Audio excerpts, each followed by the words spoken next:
جن لوگوں کی عبادات میں خشوع اور خضوع کی کیفیت ہوتی ہے اور جو لوگ تہجد کے عادی ہوتے ہیں، مایوسی ان کے قریب نہیں پھٹکتی، کتنے ہی غم کیوں نہ آئیں، کتنی ہی آفتیں اور مصیبتیں کیوں نہ آئیں، اس لیے کہ ان کا تعلق اور ان کی نسبت اللہ رب العالمین کے ساتھ وابستہ ہو جاتی ہے۔ باقاعدہ ہدف طے کریں قرآن کریم کی کتنی تلاوت کرنی ہے، باقاعدہ ہدف طے کریں قرآن کریم ترجمے کے ساتھ پڑھنا ہے، ہدف طے کریں قرآن کریم کو صحیح تجوید کے ساتھ پڑھنے کی کوشش کرنی ہے۔ یہ جو رمضان کا مہینہ ہے اسے موسم القرآن کہا جاتا ہے، اسے قرآن کا موسم بنانے کی ضرورت ہے۔ یہ نیکیوں کا موسم بہار ہے، یہ قرآن کے نزول کا موسم ہے۔ مصطفى مصطفى منبع للصفا سيد الأنبياء نحمده ونستعينه ونستغفره ونؤمن به ونتوكل عليه ونعوذ بالله من شرور أنفسنا ومن سيئات أعمالنا من يهده الله فلا مضل له ومن يضلل فلا هادي له وأشهد أن لا إله إلا الله وأشهد أن محمدا عبده ورسوله أما بعد فأعوذ بالله من الشيطان الرجيم بسم الله الرحمن الرحيم يا أيها الذين آمنوا كتب عليكم الصيام كما كتب على الذين من قبلكم لعلكم تتقون صدق الله العلي العظيم وبلغنا رسوله النبي الكريم ونحن على ذلك من الشاهدين والشاكرين والحمد لله رب العالمين۔ اللہ کے عزیز میرے بزرگوں نوجوان ساتھی بھائیوں، تمام تعریفیں اللہ تعالیٰ کی ہیں، بلا شبہ وہ ہم سب کا خالق مالک اور رازق ہے۔ اللہ تعالیٰ نے ہمیں وجود بخشا، اللہ تعالیٰ نے ہمیں پیدا کیا، اللہ تعالیٰ نے ہمیں زندگی گزارنے کا ایک بہترین نظام، ایک بہترین دائرہ عمل دیا۔ درود و سلام نبی اکرم صلی اللہ علیہ وسلم کی ذات گرامی پر۔ بلا شبہ آپ صلی اللہ علیہ وسلم کی آمد، آپ کی بعثت مبارکہ احسان عظیم ہے۔ آپ صلی اللہ علیہ وسلم نے انسانیت کے لیے ہدایت کا اور رہنمائی کا فریضہ سر انجام دیا۔ رمضان مبارک کی آمد ہے، اللہ تعالیٰ نے ایمان اور صحت کے ساتھ اس مبارک مہینے کی برکتوں کو پانے کی توفیق نصیب فرمائے۔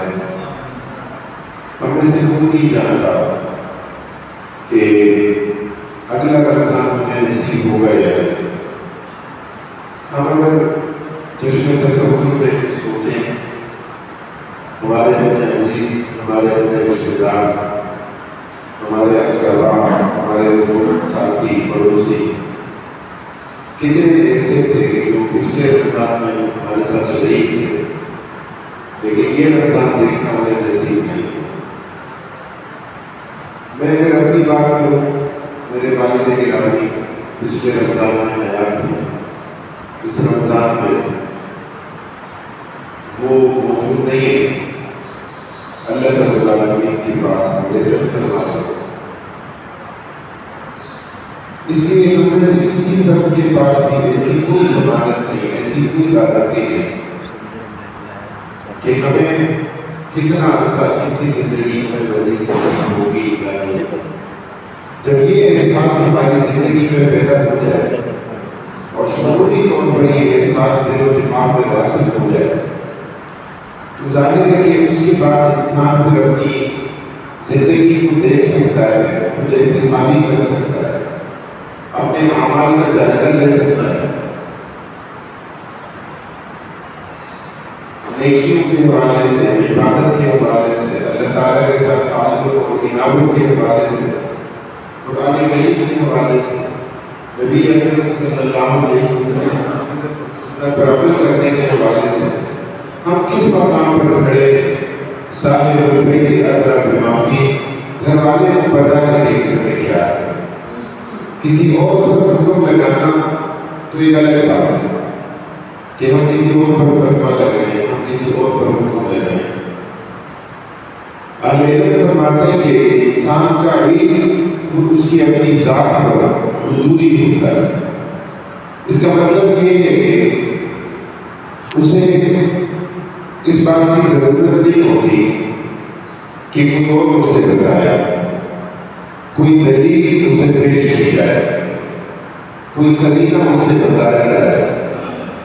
نہیں، بلکہ ہمیں سے ہر فرق کسی اور کو ہماری نیت کا پتہ نہیں ہے. ہم اپنی نیت کے بارے میں جانتے ہیں. جو بھی کام کرتے ہیں کس نیت کے نتیجے میں کرتے ہیں ہمیں پتہ ہے. ہم نیکی کا کام کرتے ہیں تو اس میں ہمارے پیش نظر کیا نیت ہوتی ہے. ہم عبادات کرتے ہیں تو اس میں ہمارے پیش نظر کیا نیت ہوتی ہے. اللہ تعالیٰ کے ساتھ تعلق اور نسبت کی کیا صورت ہوتی ہے. بطور رسم، بطور رواج، بطور عادت، بطور دین و روایت کے کتنے کام ایسے ہیں کہ جو نیکی کے کام ہو سکتے ہیں لیکن وہ ہم ایک رسم و رواج کے طور پر کرتے ہیں. اس لیے ہمیں سے ہر فرق اپنی ذات کے بارے میں، اپنی نیتوں کے بارے میں وہ بہت جانتا ہے. اور اس بات کی وقتاً فوقتاً ضرورت ہوتی ہے کہ ہم خود احتسابی کی صورت کو اختیار کریں. ہمارے ہاں تصوف کی دنیا میں ایک اصطلاح ہے مراقبہ. مراقبہ کی مختلف صورتیں اختیار کی جاتی ہیں. اگرچہ کوئی ایک مجسم، کوئی ایک ہیئت، کوئی باقاعدہ ایک تشکیل اور ترتیب وہ تو مطلوب نہیں ہے، لیکن مراقبہ خود احتسابی کا اگر نام ہو، مراقبہ تنہائی میں اور تخلیے میں بیٹھ کر اللہ تعالیٰ کے ساتھ اپنے تعلق کو، اللہ تعالیٰ کے ساتھ اپنی نسبت کو اور اپنے گناہوں، اپنی معصیت کو یاد کرنے کا نام ہو، تو یہ تو ایک مفید چیز ہے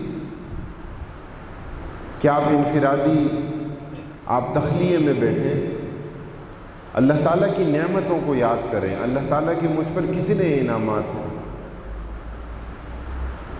ہم اگر چاہیں ہم کاروبار میں اپنے آپ کو کتنا تھکا دیتے ہیں اپنے معاش کے لیے. ہم جانتے ہیں ہمارے اپنے معاشرے کے لوگ ہیں جن کی فیملیز یہاں ہوتی ہیں جو بیرون ملک معاش کے لیے، کاروبار کے لیے کئی سال وہ وہاں گزار دیتے ہیں. دن میں سخت ترین محنت اور مزدوری کرتے ہیں. دکانداری کتنا مشکل کام ہے، آفس ورک کتنا مشکل کام ہوتا ہے. جب آپ باقاعدہ ایک ڈسپلن کے اندر ہوں، جب آپ باقاعدہ ایک نظم و ضبط کا حصہ ہوں تو کوئی آسان کام نہیں ہے. ہم سوچیں کہ کبھی ہم نے عبادات کے لیے بھی، نیکیوں کے لیے بھی اپنے آپ کو اتنا تھکایا ہے کہ جب کوئی معاشی فائدہ مقصود نہیں ہو، کہ جب کوئی مادی فائدہ پیش نظر نہ ہو اور میرا پسینہ نکلے اور میری محنت اور میری تگ و دو ساری اس بنیاد پر ہو کہ میں اللہ کو راضی کروں. ہم خود اپنا جائزہ لے سکتے ہیں. خود احتسابی کی یا مراقبے کی صورتحال کو ہم اختیار کر سکتے ہیں. اور بالخصوص میں آج اس موقع پر یہ بات اس لیے ضروری سمجھتا ہوں کہ چونکہ رمضان کی آمد ہے تو کوئی بھی ایسا موقع نیکی کا، اس سے پہلے نیت کا استحضار بڑا ضروری ہے کہ ہماری نیت خالص ہو جائے. اہل علم کا یہ طریقہ رہا ہے، یہ منہج رہا ہے. کئی محدثین کرام رحمہم اللہ علم الحدیث کے حوالے سے اپنی کتاب کا آغاز کرتے ہیں تو انما الاعمال بالنیات سے کرتے ہیں. اس حدیث سے اپنی کتاب کا آغاز کرتے ہیں اور فرماتے ہیں ہم نے اس حدیث سے اپنی کتاب کا آغاز اس لیے کیا ہے تاکہ ہماری اپنی نیت خالص اللہ کی رضا کے لیے ہو جائے. کہ ہم کتاب لکھ رہے ہیں، کتاب لکھنے سے ہمارے پیش نظر یہ نہیں ہے کہ ہمیں شہرت ملے، یہ نہیں ہے کہ اس کے نتیجے میں ہمارا نام ہو، بلکہ یہ ہے کہ اس کے نتیجے میں ہماری مغفرت ہو، اس کے نتیجے میں ہماری بخشش ہو، اس کے نتیجے میں اللہ تعالیٰ کے ساتھ ہمارا تعلق اور اللہ تعالیٰ کے ساتھ ہماری نسبت اور بہتر ہو۔ نبی کریم صلی اللہ علیہ وسلم کی احادیث مبارکہ، آپ کے فرامین اور آپ کے فرمودات، اس کے پڑھنے پڑھانے کے نتیجے میں آپ صلی اللہ علیہ وسلم کے ساتھ محبت میں اضافہ ہوتا ہے۔ جس کی باتیں بار بار ذکر کی جاتی ہیں اس کا ایک سراپا ذہن میں، دل و دماغ میں بن جاتا ہے۔ شاید اس کو آپ بیان نہ کر سکیں، شاید اس کی آپ بالکل ایگزیکٹ اس کی تعبیر نہ کر سکیں، لیکن وہ جو ایک محبوب کا نقشہ بنتا ہے، وہ جو ہر ادا کو پسند کرنے کا اور زندگی کے ہر مرحلے میں ان کی زندگی کے بارے میں جاننے کا، معلوم کرنے کا کہ آپ صلی اللہ علیہ وسلم زندگی کے اس مرحلے میں کیا کیا کرتے تھے۔ آپ صلی اللہ علیہ وسلم کی زندگی میں دکھ آئے، پریشانیاں آئیں، مصائب اور تکالیف آئیں، آپ صلی اللہ علیہ وسلم کس طرح مقابلہ کیا کرتے تھے۔ آپ کی زندگی میں خوشی کے مواقع آئے، آپ صلی اللہ علیہ وسلم نے خوشی کے مواقع کس طرح آپ کا برتاؤ تھا، کیا آپ کا معاملہ تھا، آپ کے تعامل کی صورت کیا تھی، رشتہ داروں کے ساتھ کیسے تھے۔ اور بالخصوص آج کا اہم ترین سوال ہم سب کے لیے وہ یہ ہے کہ نبی کریم صلی اللہ علیہ وسلم رمضان کس طرح گزارتے تھے۔ یہ اہم ترین سوال ہے اور یہ ہماری نیت کا استحضار ہے۔ یہ اپنی نیت کو حاضر کرنا ہے، حضوری قلب کی کیفیت ہے کہ ہم بھیڑ چال میں ایسا نہ ہو کہ وقت گزر رہا ہے تو شوال بھی آتا ہے، شعبان بھی آتا ہے، رمضان بھی آتا ہے، تو رمضان آ گیا اور ٹھیک ہے اس میں ہم نے سحری اور افطاری کا انتظام بھی کرنا ہے، کچن کی ضروریات کو بھی دیکھنا ہے۔ نہیں، ان چیزوں کی اہمیت اپنی جگہ ہے، اس سے کوئی انکار نہیں۔ آپ کو اللہ تعالیٰ نے جو وسائل دیے ہیں ان وسائل کا اثر آپ کی ذات پر اور آپ کے گھر والوں پر نظر آنا چاہیے۔ اللہ تعالیٰ نے آپ کو وسائل سے نوازا ہے، آپ اچھا کھائیں، آپ اچھا پہنیں، آپ اپنی اولاد پر، اپنے گھر والوں پر خرچ کریں، آپ انفاق کریں، اللہ تعالیٰ کے راستے میں خرچ کریں۔ اللہ تعالیٰ کی نعمتوں کا اثر بندہ مومن پر نظر آنا چاہیے۔ اور جس کے پاس نہیں ہے، جسے اللہ تعالیٰ نے نہیں نوازا، تو اس کے لیے بھی صبر کی کیفیت مطلوب ہے، اس کے لیے بھی اللہ تعالیٰ کی جو نعمتیں میسر ہیں ان پر شکر کی کیفیت مطلوب ہے۔ ہمیشہ خود سے ادنا کی طرف دیکھا جائے، خود سے اعلیٰ کی طرف نہیں۔ اس کے نتیجے میں اللہ تعالیٰ قناعت نصیب فرماتے ہیں، دل کا استغنا اللہ تعالیٰ عطا فرماتے ہیں۔ اور یہ دل کی بڑی عظیم دولت ہے کہ جو قناعت کی صورت میں جو ملتی ہے کہ حرص نہیں ہے، جلد بازی نہیں ہے، دنیا کی طلب میں اندھا ہو جانا نہیں ہے، دنیا ہی کو سب کچھ سمجھ لینا نہیں ہے۔ روحانیت کی اپنی ایک وسیع دنیا ہے۔ قناعت بہت بڑی عظیم دولت ہے۔ اللہ تعالیٰ کے ساتھ تعلق اور نسبت کے بڑے مفید اثرات اور ثمرات ہیں۔ اور میں نے دیکھا ہے کہ جن لوگوں کی عبادات میں خشوع اور خضوع کی کیفیت ہوتی ہے اور جو لوگ تہجد کے عادی ہوتے ہیں، مایوسی ان کے قریب نہیں پھٹکتی، کتنے ہی غم کیوں نہ آئیں، کتنی ہی آفتیں اور مصیبتیں کیوں نہ آئیں، اس لیے کہ ان کا تعلق اور ان کی نسبت اللہ رب العالمین کے ساتھ وابستہ ہو جاتی ہے۔ حضرت شاہ حکیم اختر فرماتے ہیں کہ رضائے دوست کی خاطر یہ حوصلے ان کے، صحابہ کرام رضوان اللہ علیہ مجمعین کا تذکرہ کیا کہ رضائے دوست کی خاطر یہ حوصلے ان کے، دلوں میں زخم ہیں اور پھر بھی مسکراتے ہیں، اور عجیب مظہر ازداد ہیں تیرے عاشق، خوشی میں روتے ہیں اور غم میں مسکراتے ہیں۔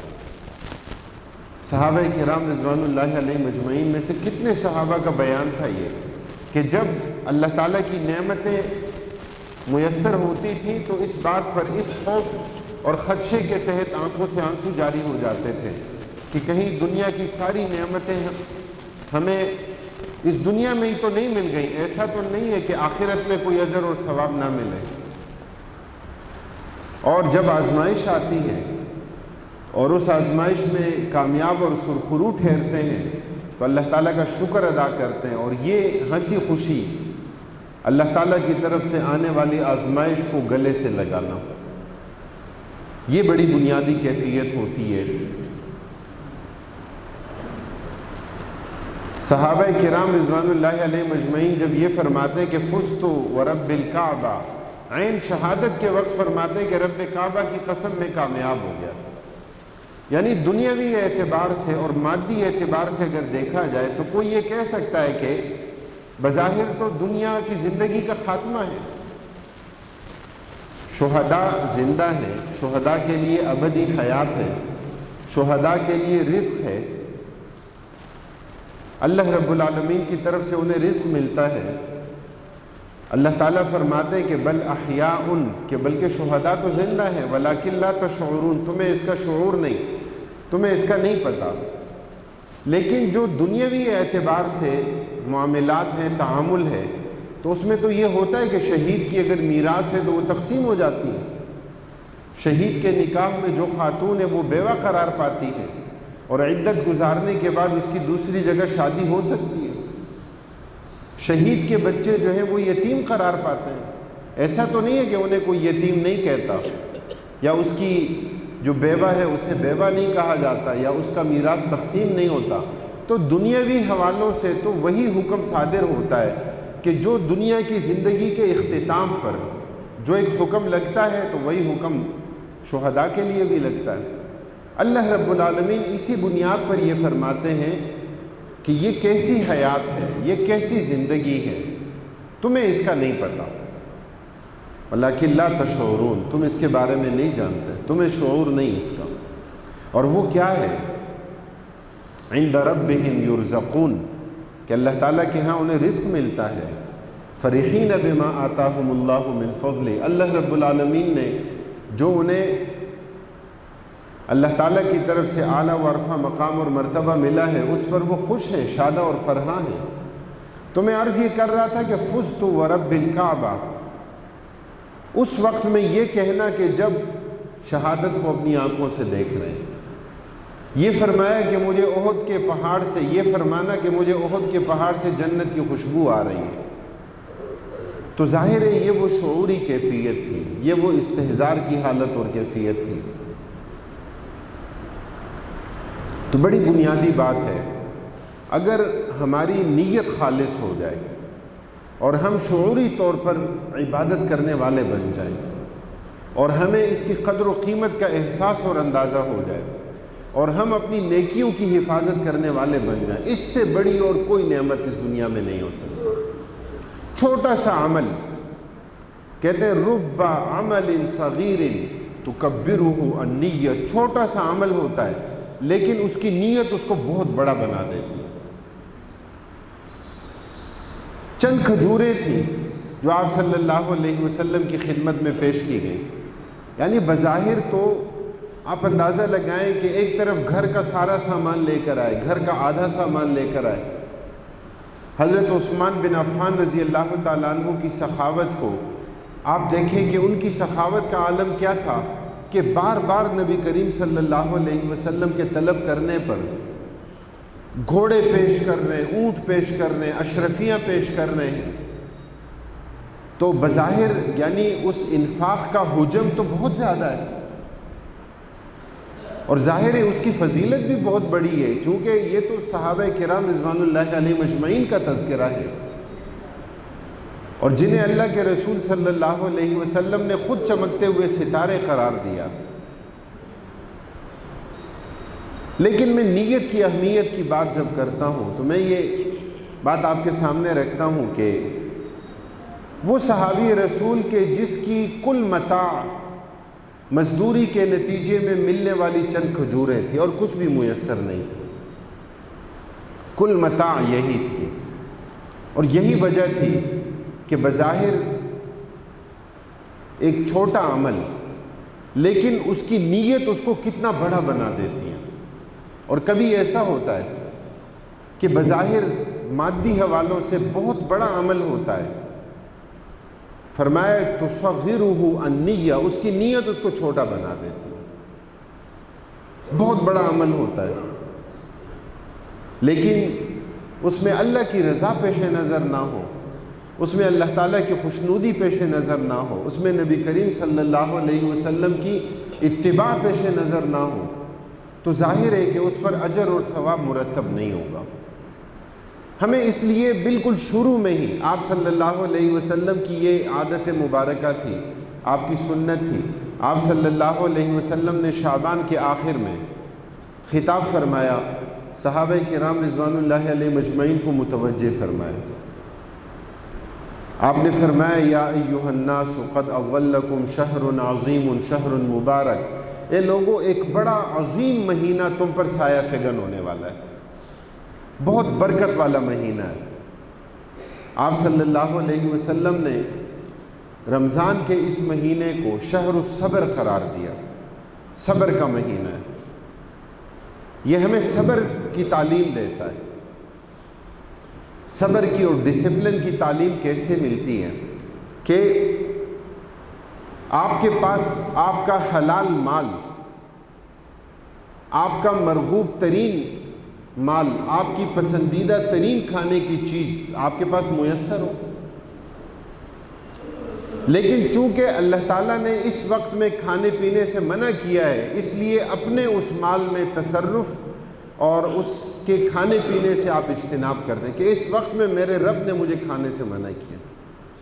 اب اگر کسی کے اندر یہ ڈسپلن آ جائے اور صبر کی یہ مشق اس کے اندر پیدا ہو جائے، آپ کا کیا خیال ہے، کیا احساس ہے کہ وہ شخص اپنی پوری زندگی میں جو حلال مال کو، حلال غذا کو، حلال مشروب کو جو ہاتھ نہیں لگاتا کہ میرے رب نے مجھے اس وقت میں کھانے سے منع کیا ہے، کیا وہ شخص کسی حرام چیز کا ارتکاب کر سکتا ہے؟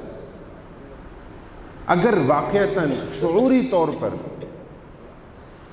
کامل حضوری قلب کے ساتھ، استحضار نیت کے ساتھ اگر یہ مشق ہو جائے، اگر یہ تربیت ہماری ہو جائے، تو پھر اس کے نتیجے میں انشاءاللہ جو باقی کے 11 سال کے مہینے ہیں، سال کے باقی 11 مہینے، تو ان کے اندر بھی پھر یہی روش صبر کی، یہی ڈسپلن کی، یہی اللہ تعالیٰ کے حکم کی، یہی نبی کریم صلی اللہ علیہ وسلم کے اتباع کی، یہ مشق یہ جاری اور ساری رہتی ہے، اور یہ چیز مطلوب اور مقصود ہے۔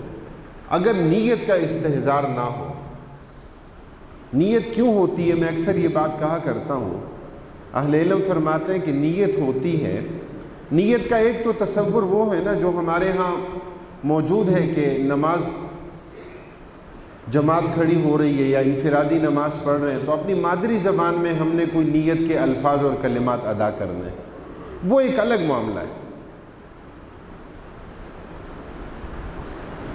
اور اگر اس کا التزام نہ ہو، اس کو لازمی نہ سمجھا جائے، تو ظاہر ایک مباح عمل کے زمرے میں آئے گا، اور اگر کوئی اس کا التزام کرے گا تو پھر بدعت کے زمرے میں آئے گا کہ ایک طرف جماعت کھڑی ہو رہی ہے، رکوع نکل رہا ہے، رکعت نکل رہی ہے، اور دوسری طرف جو ہے جب تک وہ کلمات پورے ادا نہ ہو تب تک ہم رکعت میں شامل نہیں ہوتے، اقامت کے کلمات کہے جاتے ہیں، اقامت کے کلمات کا جواب نہیں ہوتا، اور دوسری طرف ہم زیر لب پھر وہ الفاظ پڑھتے اور دہراتے ہیں۔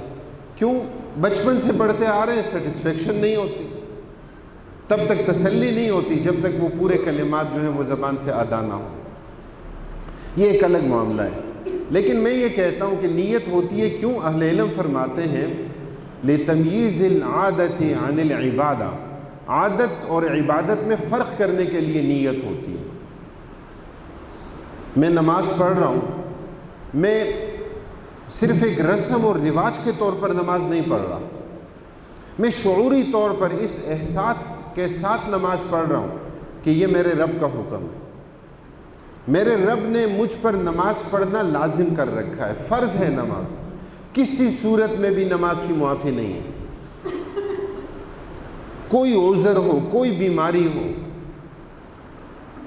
کھڑے ہو کر نہیں پڑھ سکتے، آپ بیٹھ کر پڑھیے، آپ لیٹ کر پڑھیے، لیکن معافی کی صورت نہیں ہے، بڑا سخت حساب کتاب ہے۔ روزہ فرض ہے، اللہ رب العالمین نے عاقل بالغ پر روزہ فرض کر رکھا ہے، معافی کی صورت نہیں ہے۔ ہاں اگر کوئی شخص ایسی بیماری میں مبتلا ہو کہ جس بیماری سے صحت یابی کی اس کو امید نہ ہو، عمر کے ایسے مرحلے میں ہو، تو پھر اس کے لیے فدیے کا حکم جو ہے وہ ایک الگ حکم ہے۔ لیکن اگر کوئی شخص بیمار ہے اور اس بیماری سے صحت یابی کی امید ہے کہ وقتی طور پر بیماری ہے، انشاءاللہ اللہ تعالیٰ صحت عطا فرمائیں گے، تو پھر وہ جب صحت یاب ہوگا پھر وہ روزے رکھے گا، اس کے لیے بھی فدیے کا حکم نہیں ہے۔ وہ روزے رکھنا اس پر لازم ہے کہ وہ روزے رکھے گا۔ اللہ کے رسول صلی اللہ علیہ وسلم فرماتے ہیں کہ جو مکلف ہے جس پر روزے فرض ہیں، قصداً عمداً اگر ایک روزہ چھوڑ دے تو فرمایا کہ ساری زندگی روزہ رکھتا رہے وہ اس کی تلافی نہیں کر سکتا، اتنی سخت وعید ہے۔ اس لیے ہمیں عبادت کو جو اس کی اہمیت ہے، جو اس کا مقام اور مرتبہ ہے، جو اس کی مشروعیت ہے، جو اس کی حیثیت ہے، اس کے مطابق ہمیں عبادت کو دیکھنے کی ضرورت ہے۔ اور اہل علم فرماتے ہیں کہ عبادات توقیفی ہیں، مطلب کیا؟ جو عبادت، جتنی عبادت جس وقت کی عبادت ہے اس میں کوئی اضافہ نہیں ہو سکتا، اس میں کوئی کمی نہیں ہو سکتی۔ تو نیت ہوتی ہے لتمییز العادت عن العبادہ، عادت اور عبادت میں فرق کرنے کے لیے۔ ہم بھیڑ چال میں عبادت کرنے والے نہ ہوں، شعوری طور پر کامل اپنی نیت کو حاضر کر کے، اہتمام کر کے، تیاری کر کے ہم اس کے لیے تیاری کرنے والے ہوں، ہم اس کا اہتمام کرنے والے ہوں۔ نیت ہوتی ہے کیوں؟ لتمییز العبادت عن العبادہ، ایک عبادت کو دوسری عبادت سے ممتاز کرنے کے لیے۔ اللہ تعالیٰ نے قرآن کریم میں ہمیں تجاویز نہیں دی، اللہ تعالیٰ نے ہمیں سفارشات نہیں دی۔ ایسا نہیں ہے کہ جو روزہ رکھے اس کا بھی بھلا اور جو روزہ نہ رکھے اس کا بھی بھلا۔ یہ تصور غلط ہے کہ رمضان جانے اور پٹھان جانے۔ رمضان فرض ہے تو سب پر فرض ہے، ہر مسلمان پر فرض ہے جو مکلف ہے۔ تو عبادت کو دوسری عبادت سے ممتاز کر، میں روزہ رکھ رہا ہوں، نفلی روزے کا اور فرض روزے کا فرق کیا ہے یہ مجھے معلوم ہونا چاہیے کہ نفلی روزے کی حیثیت کیا ہے اور فرض روزے کی حیثیت کیا ہے۔ اس لیے حضرات گرامی ہمیں تیاری کرنی چاہیے، ہمیں اس کے لیے اہتمام کرنا چاہیے۔ میں یہ کہتا ہوں ہمیں اپنے گھر والوں کو ہدف دینا چاہیے، اپنی اولاد کو ہدف دینا چاہیے۔ گھر کے اندر مشورہ کریں، اپنے گھر والوں کے ساتھ اہلیہ کو بھی بٹھائیں، بچوں کو بھی بٹھائیں، مشورہ کریں، ہدف طے کریں۔ روزے رکھنے ہیں، باقاعدہ ہدف طے کریں، قرآن کریم کی کتنی تلاوت کرنی ہے، باقاعدہ ہدف طے کریں، قرآن کریم ترجمے کے ساتھ پڑھنا ہے، ہدف طے کریں، قرآن کریم کو صحیح تجوید کے ساتھ پڑھنے کی کوشش کرنی ہے۔ یہ جو رمضان کا مہینہ ہے اسے موسم القرآن کہا جاتا ہے، اسے قرآن کا موسم بنانے کی ضرورت ہے۔ یہ نیکیوں کا موسم بہار ہے، یہ قرآن کے نزول کا موسم ہے۔ اللہ کے رسول صلی اللہ علیہ وسلم پر قرآن کریم 23 سال کے عرصے میں نازل ہوا، اور اللہ کے رسول صلی اللہ علیہ وسلم پر قرآن کریم ایک ہی رات میں نازل ہوا۔ 23 سال کے عرصے میں اس میں اللہ تعالیٰ کی مختلف حکمتیں تھیں۔ قرآن کریم تنزیل ہے، تنزیل تدریجاً نازل ہونے والی کتاب۔ وَإِنَّهُ لَتَنزِيلُ رَبِّ الْعَالَمِينَ نَزَلَ بِهِ الرُّوحُ الْأَمِينُ عَلَى قَلْبِكَ لِتَكُونَ مِنَ الْمُنذِرِينَ بِلِسَانٍ عَرَبِيٍّ مُبِينٍ۔ تدریجاً نازل ہونے والی کتاب، کبھی سفر میں، کبھی حضر میں، کبھی مکہ میں، کبھی مدینہ میں، کبھی حالت امن میں تو کبھی حالت جنگ میں۔ تو قرآن کریم کی مختلف تدریجی نزول کی مختلف حکمتیں تھیں، اور اللہ تعالیٰ نے یہ کتاب نازل کی، اِنَّا أَنزَلْنَاهُ فِي لَيْلَةٍ مُبَارَكَةٍ، یکبارگی ایک ہی رات میں اللہ رب العالمین نے بیت عزت سے لوح محفوظ کی طرف اللہ تعالیٰ نے قرآن کریم یہ عظیم کتاب نازل کر دی۔ تو ہمیں رمضان کو موسم القرآن بنانا ہے کہ یہ قرآن کا موسم ہے۔ آپ صلی اللہ علیہ وسلم قرآن مجید کا دور کیا کرتے تھے۔ دور کیا ہوتا تھا؟ سننے سنانے کا سلسلہ، قیام اللیل میں پڑھنے کا سلسلہ، اجتماعی نظام میں پڑھنے کا سلسلہ، انفرادی طور پر تلاوت کرنے کا سلسلہ، نیکیوں کا موسم بہار، نوافل کا اجر اور ثواب فرائض کے بقدر ملتا ہے، فرائض کا اجر اور ثواب 70 گنا بڑھا چڑھا کر ملتا ہے، سرکش شیاطین کو قید کر دیا جاتا ہے، جہنم کے دروازے بند کر دیے جاتے ہیں، جنت کے دروازے کھول دیے جاتے ہیں۔ شہر الصبر، شہر المواسات، بھلائی کا، غمخواری کا، ہمدردی کا مہینہ، ایک دوسرے کے دکھ درد کو محسوس کرنے کا مہینہ۔ افطار الصائم کی فضیلت بیان فرمائی کہ ایک دوسرے کے لیے افطاری کا اہتمام کرو، اور آپ صلی اللہ علیہ وسلم نے فرمایا کہ اس کے لیے بھرپور اہتمام کی ضرورت نہیں ہے۔ آپ صلی اللہ علیہ وسلم فرماتے ہیں تم کسی کو کھجور پیش کر سکتے ہو، فرمایا کہ تم دودھ کی لسی بنا کر کسی کو پیش کر سکتے ہو، تو اس پر بھی افطاری کروانے کا اجر اور ثواب انشاءاللہ ملے گا۔ ایک اور بات، آخری بات کر کے میں اپنی گفتگو کو ختم کرتا ہوں کہ کبھی یہ احساس ہوتا ہے کہ شاید یہ مہینہ صرف عبادت کا مہینہ اور خلوت میں بیٹھنے کا اور گوشہ نشینی کا مہینہ ہے۔ اس کی بھی اپنی جگہ اہمیت ہے۔ اللہ کے رسول صلی اللہ علیہ وسلم دن کے مختلف حصوں میں بھی اللہ تعالیٰ کا ذکر کیا کرتے تھے، کبھی تخلیہ فرماتے تھے۔ آپ صلی اللہ علیہ وسلم نے ایک حدیث میں فرمایا کہ میں 70 مرتبہ سے زیادہ، ایک روایت میں فرمایا کہ میں 100 مرتبہ استغفار کرتا ہوں۔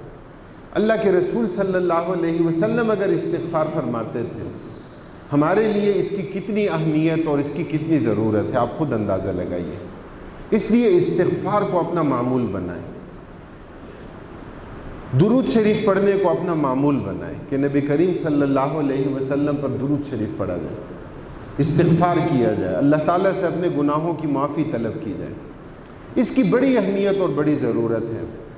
لیکن اس کے ساتھ ساتھ آپ صلی اللہ علیہ وسلم نے تو رمضان کے مہینے میں بڑے معرکے بھی سر انجام دیے ہیں۔ اللہ کے رسول صلی اللہ علیہ وسلم تو میدان جہاد و قتال کی طرف بھی نکلے ہیں۔ اللہ کے رسول صلی اللہ علیہ وسلم نے تو بدر میں بھی شرکت کی ہے۔ آپ صلی اللہ علیہ وسلم نے خود قیادت فرمائی ہے۔ اس لیے یہ جو حق اور باطل کی کشمکش ہے، حق اور باطل کی کشمکش میں ہم کبھی بھی غیر جانبدار نہیں رہ سکتے۔ ہمیں حق کی جانب کھڑا ہونا ہوگا اور ہمیں باطل کو اور طاغوت کو للکارنا ہوگا، وقت کے چیلنجز کا مقابلہ ہوگا، دین کا کامل تصور لوگوں کے ذہنوں میں، لوگوں کے دل و دماغ میں ڈالنا ہوگا۔ لوگوں کو یہ بات بتانی ہوگی کہ اللہ کے رسول صلی اللہ علیہ وسلم کی سیرت اور سنت کیا ہے۔ آپ صلی اللہ علیہ وسلم کی سیرت اور سنت میں ہمیں کشمکش، ہمیں محاذرائی، ہمیں میدان جہاد و قتال کی طرف نکلنا، اپنی ذات کو خطرات میں ڈالنا، اپنا سر اپنی ہتھیلی پر رکھنا، میدان جہاد و قتال میں کفار کے مقابلے کے لیے نکلنا نبی کریم صلی اللہ علیہ وسلم کی حیات طیبہ میں ہمیں بدرجہ اتم، بدرجہ کمال نظر آتا ہے۔ یہ آج ہماری ذمہ داری ہے۔